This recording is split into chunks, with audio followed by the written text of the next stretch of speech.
जब हनुमान बने 5 रूपों वाले महायोद्धा। क्या आपने पंचमुखी हनुमान का रूप देखा है? लेकिन यह रूप क्यों धारण किया गया था? रामायण कथा के अनुसार अहिरावण नामक राक्षस ने भगवान राम और लक्ष्मण को पाताल में बंदी बना लिया। उन्हें बचाने के लिए हनुमान जी ने धारण किया पंचमुखी स्वरूप। इन 5 मुखों का अर्थ है पूर्व हनुमान शक्ति, दक्षिण नरसिंह साहस, पश्चिम गरुड़ रक्षा, उत्तर वराह स्थिरता, ऊपर हयग्रीव ज्ञान। इन 5 दिशाओं में जल रहे दीपकों को एक साथ बुझाना था और तभी राम लक्ष्मण मुक्त हुए। जय बजरंगबली। कृष्ण जी मुकुट नहीं, मोर पंख क्यों पहनते थे? क्या यह सिर्फ सौंदर्य था या इसके पीछे छुपा है गहरा आध्यात्मिक रहस्य? शास्त्रों के अनुसार मोर पंख अहंकार रहित सौंदर्य का प्रतीक है।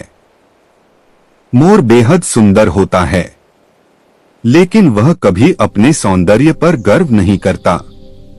कृष्ण हमें सिखाते हैं सौंदर्य और शक्ति हो, लेकिन अहंकार न हो। मोर पंख में कई रंग होते हैं, जैसे जीवन के कई भाग, फिर भी सब संतुलित। इसलिए कृष्ण मुकुट नहीं, मोर पंख पहनते हैं। ऐसे ही रहस्य शिवजी का त्रिशूल इतना शक्तिशाली क्यों है? क्या यह सिर्फ एक हथियार है या इसके पीछे छुपा है गहरा रहस्य? त्रिशूल के 3 नुकीले भाग सृष्टि, पालन और संहार का प्रतीक माने जाते हैं। यह ब्रह्मा, विष्णु और महेश की शक्तियों का भी संकेत है। कुछ लोग इसे मन, बुद्धि और अहंकार से जोड़ते हैं। त्रिशूल बताता है कि इन तीनों पर नियंत्रण ही आध्यात्मिक शक्ति है। इसीलिए शिव का त्रिशूल सिर्फ अस्त्र नहीं, संतुलन का प्रतीक है। गणेश जी का सिर हाथी का ही क्यों है? क्या यह सिर्फ एक कथा है या इसके पीछे छुपा है गहरा संदेश? पौराणिक कथा के अनुसार माता पार्वती ने गणेश जी को बनाया। जब भगवान शिव ने उन्हें नहीं पहचाना तो क्रोध में उनका सिर अलग कर दिया। बाद में शिवजी ने हाथी का सिर लगाकर उन्हें पुनर्जीवित किया। लेकिन इसका प्रतीकात्मक अर्थ भी है। हाथी बुद्धि, धैर्य और शक्ति का प्रतीक है।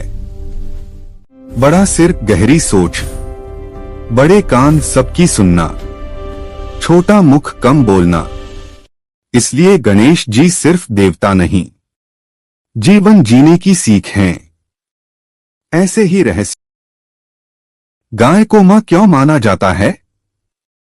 क्या यह सिर्फ धार्मिक भावना है या इसके पीछे छुपा है गहरा कारण?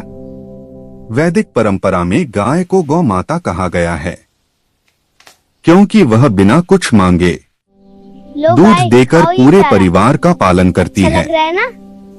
दूध, दही, घी, गोमूत्र और गोबर, इन 5 को पंचगव्य कहा जाता है, जो आयुर्वेद और यज्ञ में महत्वपूर्ण माने जाते हैं। प्राचीन भारतीय कृषि प्रणाली गाय पर आधारित थी। खेती, खाद और ऊर्जा सब कुछ उससे जुड़ा था। इसलिए गाय को सिर्फ पशु नहीं, पालन और पोषण का प्रतीक माना गया। अच्छा लग रहा है ना? तो अगली बार गौ माता शब्द सुने तो समझिए यह संस्कृति और कृतज्ञता का प्रतीक है।